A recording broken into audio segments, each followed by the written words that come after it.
After each mass shooting, there's public outcry to put an end to the gun violence epidemic. And yet, it feels like we are in an infinite loop with no end in sight. What is it going to take for an actual transformation? Welcome to Future Hindsight, where we take big ideas in civic life and democracy and turn them into action items for you and me. Because democracy is not a spectator sport, and tomorrow starts right now. I'm Mila Atmos.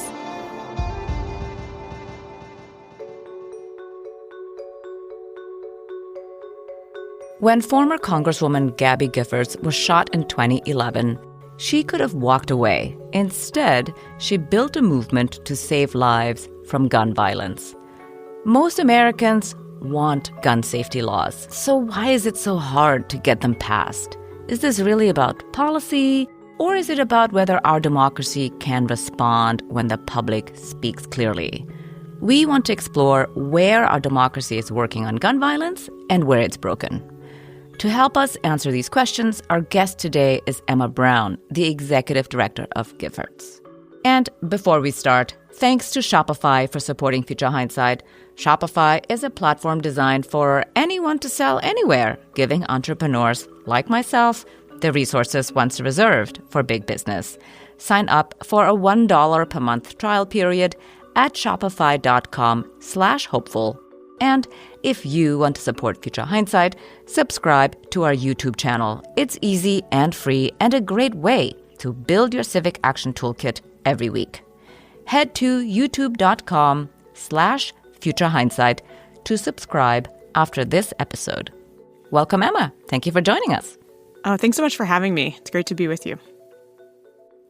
So you are the executive director of Giffords, an organization dedicated to saving lives from gun violence, and was founded and led by former Congresswoman Gabby Giffords. Mm-hmm. She was shot in 2011, and she founded the organization shortly after the Sandy Hook mass shooting in 2013. How would you describe the current state of gun violence in comparison to when the organization was founded?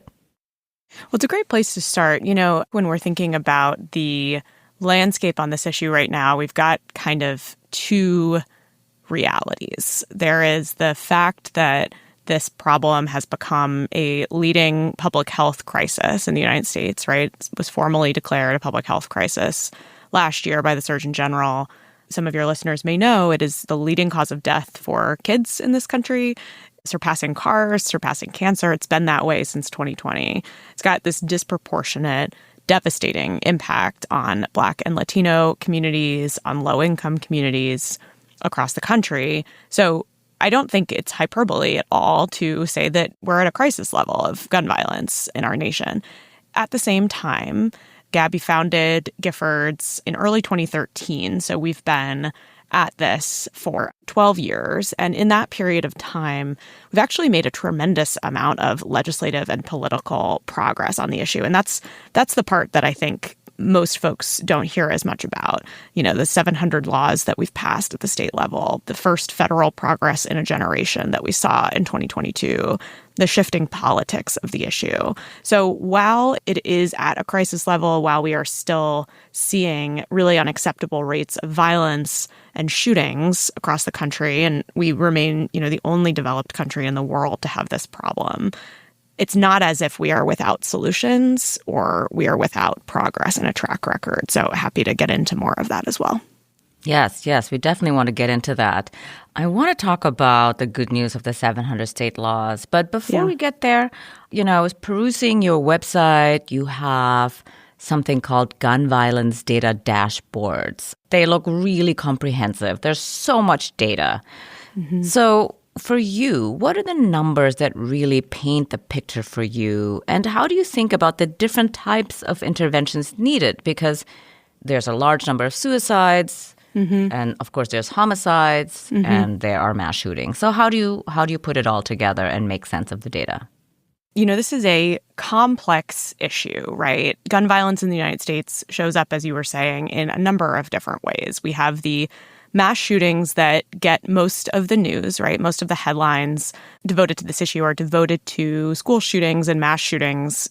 which is appropriate in a way because they are terrifying and they are a unique aspect of American life, both random and routine, right? So it does make a lot of sense that mass shootings are what people think of. But in actuality, the majority of gun death in this country comes from suicides. So it's over 50%. And it's also the case that we see this incredible disproportionate impact of this problem. Black and Latino Americans are significantly more likely to be shot and killed than their white counterparts. Black men under the age of 35 are the most at-risk category in the country for gun death, despite being about 5% of the population. You know, just this past weekend, Gabby and I were in Minnesota, and I was looking at the background for gun death in Minnesota, and it's 75% of the people who died from gun violence last year in Minnesota took their own lives. So when we think about this issue, it is not controversial that it is part of a mental health aspect of this country's crisis, but it is also the case that in every one of these instances, suicides, incidents of mass violence, community violence, what makes those incidents so deadly is the presence of the gun, right? And that is what we are focused on in our organization and in this movement and this work, is how we are changing the access to the firearm at a moment where someone is in crisis. You know, we know that if you are looking at a domestic violence incident, that incident is 5 times more likely to be deadly if there is a gun that is present. You know, if you're talking about a suicide and somebody in mental health crisis, that person is far more likely to lose their life if there's a gun present. And if there isn't a gun present and they survive, they're very unlikely to reattempt. So what we understand from all of that is that if we are able to just separate the gun from somebody who is in danger, who is in crisis at that moment, we can save a lot of lives. We put out a scorecard every year in our organization. We give every state a grade A to F. And it is now empirically shown every year that the states that have stronger gun laws have fewer people dying. This is not, again, a problem without solutions. This isn't a place where we don't know what the solutions are. We know what they are. We know that they work. Our challenge has just been, you know, winning enough of these state legislative and federal battles to cover as many people in this country as we can. Right, right. So access being the overall name of the game, let's say, is to reduce that access and therefore reduce the use of guns in these crisis moments. That's right. So one of the things that confuses me is that poll after poll shows gun safety laws are overwhelmingly popular with voters. Mm-hmm. At the same time, you just mentioned that over 700 state laws have passed since Sandy Hook. And still, we don't have comprehensive national legislation. So it seems like some states are racing ahead and others remain frozen. What is this disconnect between what voters want and what legislators are delivering? Tell us about the health of our democracy. And where is democracy or democratic action actually working? Is it happening at the local level, through ballot initiatives, or somewhere else? Yeah. When we're talking about this problem, you've got your finger right on it, which is that this is one of the most popular sets of reforms anywhere in this nation, right? Universal background checks enjoy 95% support in this country. So Gabby will often make this comment that the only thing more popular in the United States than background checks is free money and ice cream. And she's right. You know, it is basically everybody who supports universal background checks. And I would say, you know, inside those 95%, it includes 92% of Trump voters. You know, it includes 93% of gun owners. It is everybody. And so then the question becomes, okay, so if we all agree on this, you know, what's the problem? Like, how is it that there is this tremendous gulf between public opinion and public policy on this issue? And really, there is an answer to that question. There is something sitting between public opinion and public policy on this issue, and it's the gun industry itself. So if you rewind the clock all the way to the late 90s, we started to see some of the first major mass shootings. So everybody remembers Columbine, and that's because Columbine was really unusual at the time. It was sort of this really high-profile shooting. And afterwards, there was a big push on gun manufacturers, just the people who actually make guns, to change some of their practices, you know, to adopt consumer safety protocols, to be careful about who they're selling to, and there was pressure on them. And instead of doing that, they mounted a very effective federal lobbying campaign, and they won something that really set off this problem in the United States. And that was an unprecedented federal immunity from civil liability. So in 2005, George Bush signed this law that basically made it hard for us to sue gun manufacturers when they are acting negligently. And that law has provided legal insulation for this industry over the last 20 years and has allowed it to race ahead in creating more and more dangerous weapons and selling them to whoever will buy them. And, when you ask, why is this problem so bad? Why is it that popular opinion doesn't reflect the policies that we have federally, and is it a reflection of the health of our democracy? I would say yes. This is a situation where corporate actors in a relatively small industry, right? The gun industry is less than a tenth of the size of oil and gas. This isn't an enormous industry, but it has outsized power because it's been protected. When you think about this problem, I would, use an analog of a car, right? If we had a car that was spinning off of the road continually and killing everybody in it, we wouldn't be obsessed with who was driving the car. We would say, somebody's got to fix the safety of that car. If you had a dresser that was toppling over and crushing toddlers left and right, we would sue the furniture manufacturer. We'd latch it to the wall. We have not been able to take those kinds of actions on the gun industry because of this federal immunity law that was passed in 2005. So instead, what we've done is pass state-based laws to try to carve out new lanes for us to sue manufacturers in states after mass shootings and shootings and be able to compel them to change their practices. And that's starting to work.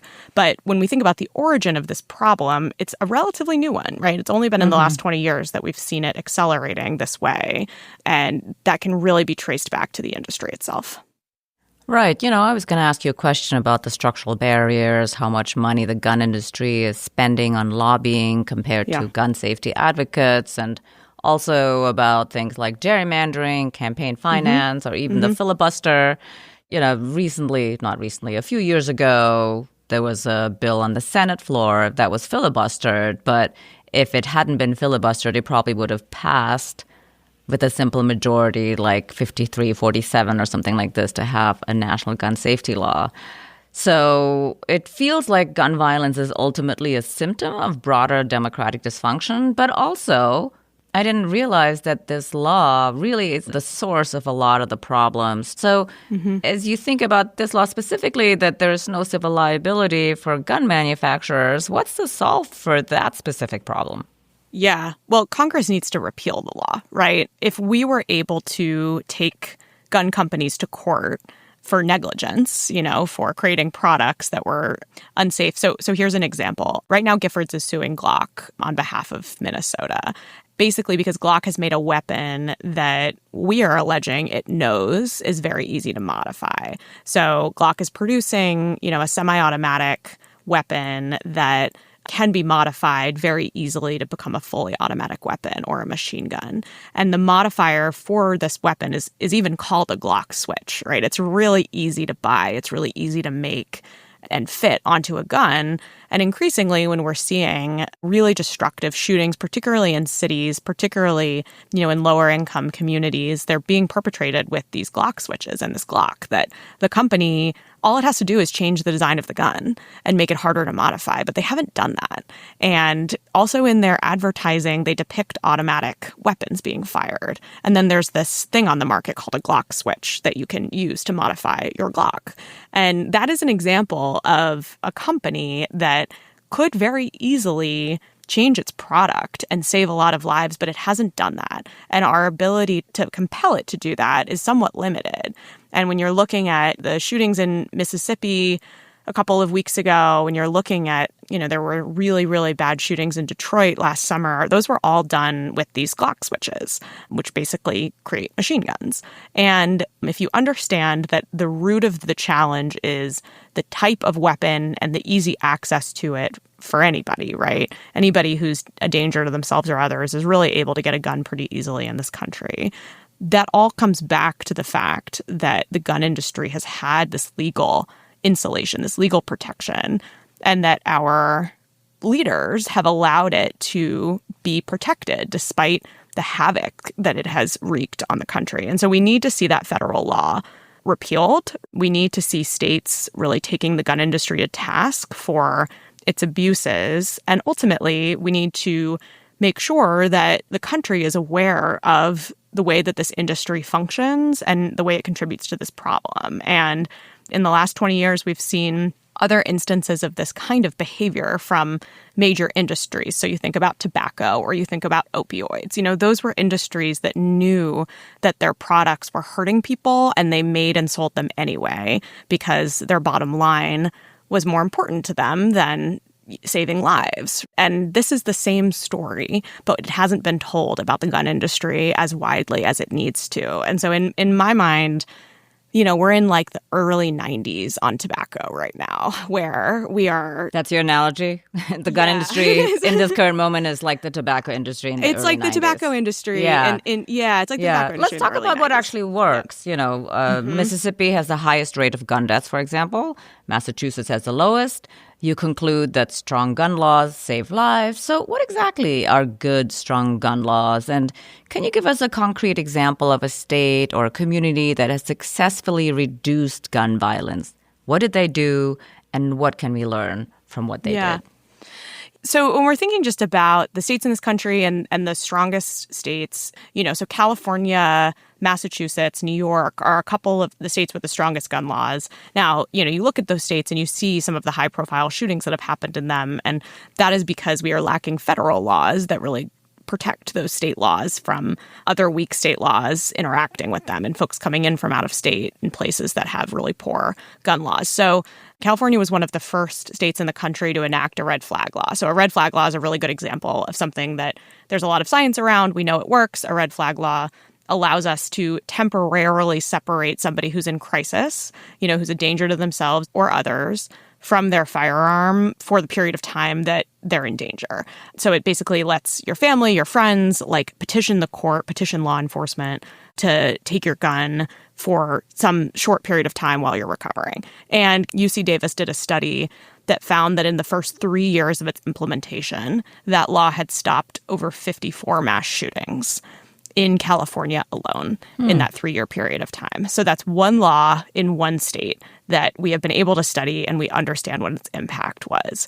It's also the case that if we're looking at community violence intervention funding in places like Oakland, California, or Chicago, I was in Chicago last week meeting with some local community violence intervention organizations, and one of them shared with me that in the neighborhoods where it is working, there has been a 50% reduction in homicides on the south side of Chicago, which, again, just demonstrates to you that community violence intervention, red flag laws are two of the strategies that we can use to really save a lot of people. And then there are things like safe storage, requiring people to lock up their firearms. When we're looking at high-profile tragedies recently, it's often the case that somebody who is maybe a minor, is maybe not somebody who would be able to buy a gun on their own for some reason, is able to get a firearm from their parent that's unlocked and take it and cause a lot of violence. And, 3.6 million kids in this country are living in homes with unlocked loaded firearms. And that's very dangerous for the kids themselves, right? For accidents to happen, for people to be able to get firearms who shouldn't have them. And so we can see that states with stronger safe storage laws have fewer suicides, have fewer accidental child deaths from access to a firearm. If you go to Giffords.org, you look at our scorecard, you can punch in on different states and see how individual laws are really saving a lot of people at the state level. Yeah, these are great examples. We'll be back with Emma in just a moment, so stay right there. You wouldn't want to miss this episode's Civic Spark. One small step we can all take to be more empowered and ignite collective change. But first, starting something new can be so rewarding, but it's also hard. When I first started Future Hindsight, every day seemed to introduce another question that needed an answer, and doing it all on my own was overwhelming. I'm sure you can relate. When your to-do list just grows and grows with new tasks every day, it can pretty easily start to take over your life if you're not careful. But what if you could find the right tool that not only helps you out, but simplifies everything? Sounds like a game changer, right? For millions of businesses out there, that tool is Shopify. Shopify is the commerce platform behind millions of businesses around the world and 10% of all e-commerce in the US. 10%. From household names like Chamberlain Coffee and Rhode Beauty to fresh brands that are just getting started. So if you want to get started, take the first step with your own design studio. With hundreds of ready-to-use templates, Shopify helps you build a beautiful online store to match your brand's style. Let's say you want to accelerate your content creation. No problem. Shopify is packed with helpful AI tools that write product descriptions, page headlines, and even enhance your product photography if that's your thing. With so many great tools at your fingertips, you can get the word out as if you have an entire marketing team behind you. For instance, you can easily create email and social media campaigns wherever your customers are scrolling or strolling in just a few quick minutes. Shopify is your commerce expert with world-class expertise in everything from managing inventory to international shipping to processing returns and beyond. So, if you're ready to sell, you're ready for Shopify. No matter how big you want to grow, Shopify gives you everything you need to take control and take your business to the next level. And that's what I love about Shopify. Turn your big business idea into cha-ching with Shopify on your side. Sign up for your $1 per month trial and start selling today at shopify.com/hopeful. Go to shopify.com/hopeful. Shopify.com/hopeful. Cha-ching! And now, let's return to my conversation with Emma Brown. So you just mentioned your scorecard, and your scorecard tracks a fascinating new metric: laws limiting guns in democratic spaces. So since January 6th, 2021, 14 states have passed 52 laws protecting polling places and government buildings. How does the presence of armed intimidation at voting sites and state houses fundamentally threaten democratic participation? And what more, in your mind, needs to happen to protect these civic spaces? Yeah, these are called sensitive places laws. And basically the premise is that there should be some places in our society and civic places where you are not able to walk in with a AR-15 because somebody needs to be able to vote or go to school or go to the library, right, without seeing an AR-15 in there. And I think this harkens back all the way to the civil rights movement where we saw armed intimidation. It harkens back to behavior that we saw from the right when women were first allowed to vote. There have been histories in this country of suppression targeted for the most part at Black and Latino voters as well as women voters. And it is tremendously important that people are able to exercise the right to vote unencumbered. And before I had this job, I ran Senator Mark Kelly's reelection campaign in 2022 in Arizona. And, you know, Arizona is a state that is majority vote by mail. It's usually between 70 and 80% of the state is voting by mail. And one thing that we would see often were people in that race in 2022 and in 2020, you know, showing up at ballot drop boxes with large rifles, you know, and just like standing outside the drop box. And if you are most people, right, you are worried about walking up to place your ballot somewhere if there is a guy standing there with an AR-15 or an AK-47. So basically, sensitive places legislation widens the radius so that you cannot stand within, you know, a certain number of feet from a drop box or a polling location with a gun and scare somebody off from casting their ballot. And you need to ask yourself, like, who would possibly oppose that, right? It is somebody who doesn't want others to be able to vote. It doesn't want somebody to be able to go and cast their ballot in a close election in an unencumbered way. And so we certainly believe that sensitive places legislation passed at the state level is critical for this upcoming midterm cycle. And ideally, you know, we would like to see that passed federally so it's not the case that you are freer to vote in one state than another. And I do think that it interacts with democracy and armed extremism in a really important way. Yeah, good point.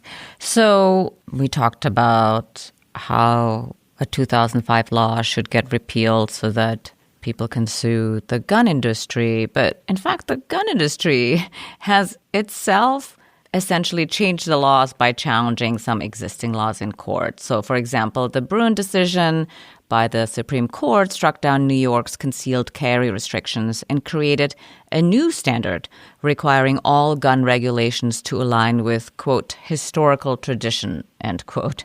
So how does this judicial strategy undermine democratic will? How are you thinking about responding to this at Giffords? And when courts overturn laws that voters and legislators have approved in the past, what recourse do citizens really have?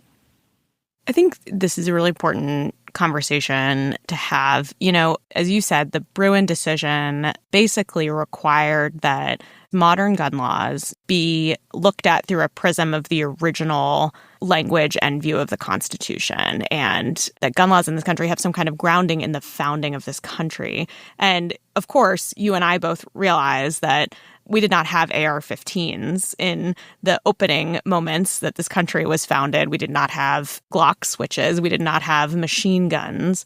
You know, the guns that the founders were envisioning were muskets with bayonets on them. And so the notion that our modern gun laws in 2025 need to be a reflection of the founding laws of this country is like saying that there should be no AI laws because there was no AI at the founding of this country. I mean, it's ridiculous.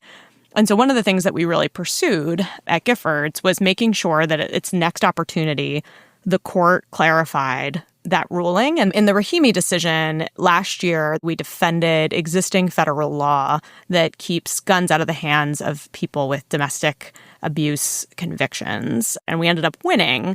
And so when we're thinking about how to orient around some of these Supreme Court decisions, it is not the case that the court is completely immune from public opinion and public reaction.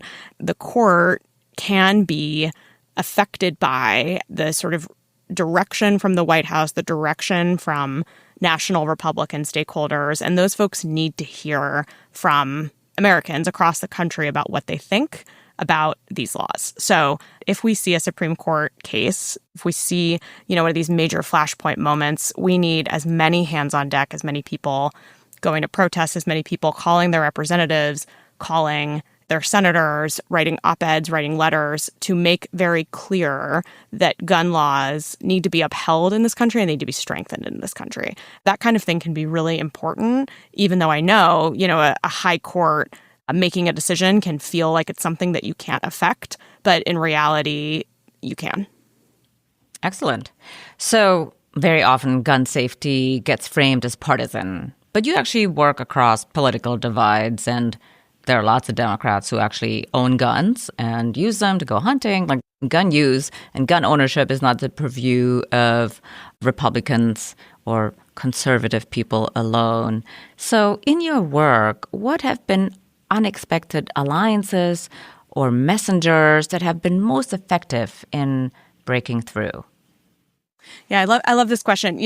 When Gabby and Senator Kelly first founded Giffords, a large part of the reason that they did was because they didn't really see any gun owners reflected in the gun violence prevention, gun safety ecosystem. So Gabby, when she was in Congress, represented a district in southern Arizona, border district. She'll always talk about the fact that she's from the Wild West, right? She and Senator Kelly are both gun owners. They're red state Democrats. And so, they came up understanding the importance of finding people who you disagree with and finding ways to work with them anyway. And so as a consequence of that, Giffords really focuses on cultivating and delivering what we refer to as the unlikely ally. The person who might not be the first person you think of when you think about this issue and how we solve it, but the person who can be the most persuasive at a moment that it really matters. So we organize gun owners. That's one of our big constituencies. We have tens of thousands of gun owners as part of our network. We have hundreds across the country who are very, very active with us on a daily basis. And the gun owners for safety are people who span the ideological spectrum. They're folks who don't see eye to eye with us on every issue or even many issues, but they want the most basic gun safety reform to be in place because they're hunters and they're shooters and they love their firearms. And then they also have fourth graders who they want to be able to send to school without worrying if they're going to come home. So when we think about the very best messengers on this topic, it's usually people who can communicate with a lot of credibility, who have long histories of working with firearms. I know Ryan Bussey has been on this show a couple of times. He is a senior advisor for us, former firearms executive. So, we specialize in gun owners, law enforcement, veterans, moderate Republicans, people whose presence in these conversations can really accelerate unity. And we really seek to build bridges with folks that we might not agree with, again, on every issue or even many issues, but we can find some common ground here. And when we think about things like the 2022 gun bill, the Bipartisan Safer Communities Act, first federal progress in a generation, John Cornyn at the time was the Republican negotiator on that bill. And there were times when he would really start to become uneasy about what he was working on. He might start to wobble. And in those cases, our Texas gun owners showing up in his office and sitting down with him, as people in Texas who loved their firearms, were better messengers than a lot of others who could have gone in there. So the deployment of the unlikely ally, I think, for us has become really key to success across the map. So there has been a profound cultural shift from gun control to gun safety and from individual protection to community safety. And in New York City, a law just passed requiring gun stores to display graphic warning images similar to cigarette labels, speaking of the tobacco analogy. How do you think about the relationship between culture change and democratic change? Like, how does shifting hearts and minds make democratic action possible? Well, I think it is a critical prerequisite to democratic action. I think that culture change and policy change are often two sides of the same coin. Tobacco is a really good analog for where we are right now, which is, in the 90s, tobacco was far-flung and present in every sort of faction of society. And I always tell people when they're feeling sort of despair and hopelessness on this issue, folks were smoking on airplanes relatively recently, Yes. in our I remember. in our history. Yeah, folks were smoking on airplanes. Now it would be completely insane to light up a cigarette on an airplane. Like, things can change and they can change quickly as long as you don't go home before the fight's even started. And I think right now it is the case that owning a gun, buying a gun is a pretty normal part of American life. And that might be the case for a long time. What we are interested in is how we prevent somebody who is dangerous to themselves or others from owning or operating the firearm at the moment that they are in crisis, right? And I think cultural change, like locking up your firearm, is going to follow a requirement to lock up your firearm. I think it would have been really hard to just convince people not to smoke on the airplane, right? Before there were laws requiring people not to smoke on the airplane. And so while it is the case that culture change often follows legislative change and legal requirements, it's also the case that detoxifying this conversation, making clear that this issue is not a political one, it is a public health problem that Democratic and Republican parents alike are terrified to send their kids to school. And there are guns showing up in red areas as well as blue ones and causing a lot of harm. That is a necessary prism through which we have to look at social change on this issue. So I think it's twofold. I think it is the fact that bringing people together across party lines and through unlikely allyship is an important driver of social change on this issue, which will in turn shift the legislative landscape on this issue. And I think that it is unrealistic that we would assume that the sort of social behavior around guns and gun violence is going to change without major policy change. Right. Yes, I think that makes a lot of sense. So every week on Future Hindsight, I ask my guest to share a civic spark, one small step we can all take to be more empowered and ignite collective change. What's a good way to turn the insights that you've shared with us into action? This past weekend, Gabby and I were in Minneapolis, Minnesota, and some of the listeners may know that there was a bad shooting in Minneapolis a couple of months ago. Kids were shot in the opening mass of their school year. 2 died and 20 more were injured. And so Gabby and I went out to Minneapolis and we were with them on Saturday. And I won't lie to you, it was a really hard meeting. These are parents who have recently lost their kids or their kids are, recovering. And they have every right to disengage or decide that they don't want to participate and that they want to just stay home with their families for the rest of their lives. And I think what has been so tremendous and surprising and motivating to me is that these parents in Minneapolis and across the country, when this happens, the very first thing they do is get involved on this issue with us to try to keep it from happening to the next family. And Gabby and I did a meeting with them on Saturday, and one of them stood up and she read a letter from her 6-year-old that started, "Dear Government." It was a letter about gun violence in the United States and the 6-year-old's experience being shot in mass and how she wanted to keep other kids from being shot. And I think for me, that was a real reminder that even when we have sustained the worst things imaginable, we can stand up for other people and we can get involved and try to keep it from happening to the next person. And that's a sort of selfless love and spirit that I think the country really needs right now. You're asking about the Civic Spark, what to do. We need people to be talking about this. We need people to be talking about it to their representatives, to their senators, to their city councilmen. I was with a legislator in Minneapolis this weekend who told me that when he hears from 3 different people on the same topic, he assumes his entire district is talking about it, which, was a really good illustration of how members and state legislators and senators receive constituent feedback. And so go to Giffords.org, find a way to get involved, some way, any way. Maybe it's showing up to an event. Maybe it's sending a letter. Maybe it's sending an email, calling the switchboard in the United States Senate and telling your senator they need to vote no on concealed carry reciprocity, right, which we expect to come up for a vote after the shutdown ends. There are so many ways to make your voices heard. And I think the worst and most challenging aspect of this problem is that it can leave people feeling hopeless. And the reality is that we need folks to have their shoulders to the wheel because, as I said, change can happen and it can happen quickly, but we can't give up before the fight's even started.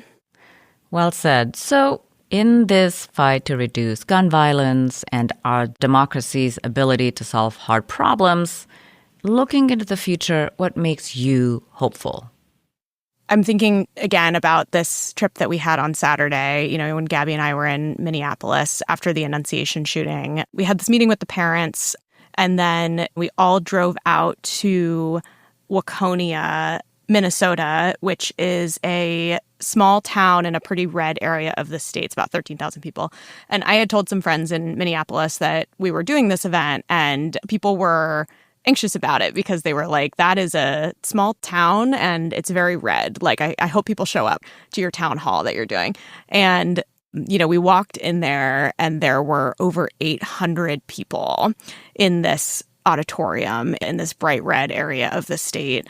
And they needed to hear from us, right? They needed to talk about how an assault weapons ban or a high capacity magazine ban might stop, the next shooting in Minnesota. They needed to hear from Gabby. They needed to hear from their governor about the plan moving forward. And I think, to me, it was this real reminder that in every corner of this country, red areas, blue areas, everything in between, people want something better.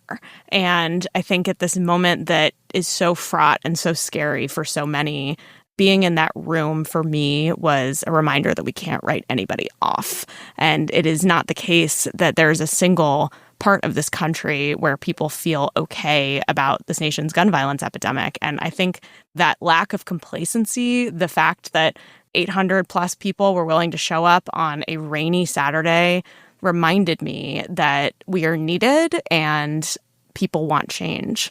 I think for me, it's really the interactions with ordinary people all over the country that continue to give me hope for this issue and for this moment in our history. Yeah, here. I am also hopeful that people turned out and are looking for guidance and want to make change. Emma, thank you so much for joining me on Future Hindsight. It was really a pleasure to have you on the show. Thank you so much. Emma Brown is the executive director of Giffords. Remember, civic action doesn't have to be complicated. It's about small steps that spark progress, like sharing this episode with a friend. Let's recap this week's Civic Spark and fire up our collective power. Don't let the dark nature of gun violence keep you sidelined. Use the news of mass shootings and gun deaths to reach out to your elected representative. In fact, call your senator to vote no on the concealed carry reciprocity bill that's coming up. And go to the Giffords website for resources. Stay active and loud. Next week on Future Hindsight, we're joined by Chanel Matthews. She's the founder of the Radical Communicators Network, former communications director for the Movement for Black Lives, and co-editor of Liberation Stories, Building Narrative Power for 21st Century Social Movements. Narrative power is all around us, but we don't think about it very often. So narrative power is about the ability to tell stories in a society, including how they're told and how they're interpreted. It's really about the ability to shape people's beliefs and worldviews through storytelling. That's next time on Future Hindsight. Now, be sure to follow us on your podcast app so you'll never miss an episode. And if you're listening on your browser, you can find Future Hindsight on Apple Podcasts, Spotify, or any other podcast app. We're here to build your civic action toolkit every week. So follow Future Hindsight now and we'll come right to you. And if you want to support Future Hindsight and all the work we do as an independent pro-democracy podcast, please subscribe to the Civics Club on Patreon. Head to patreon.com/Future Hindsight now to join. Thanks for tuning in. And until next time, see clearly, act boldly, and spark the change you want to see. This episode was produced by Zack Travis and me.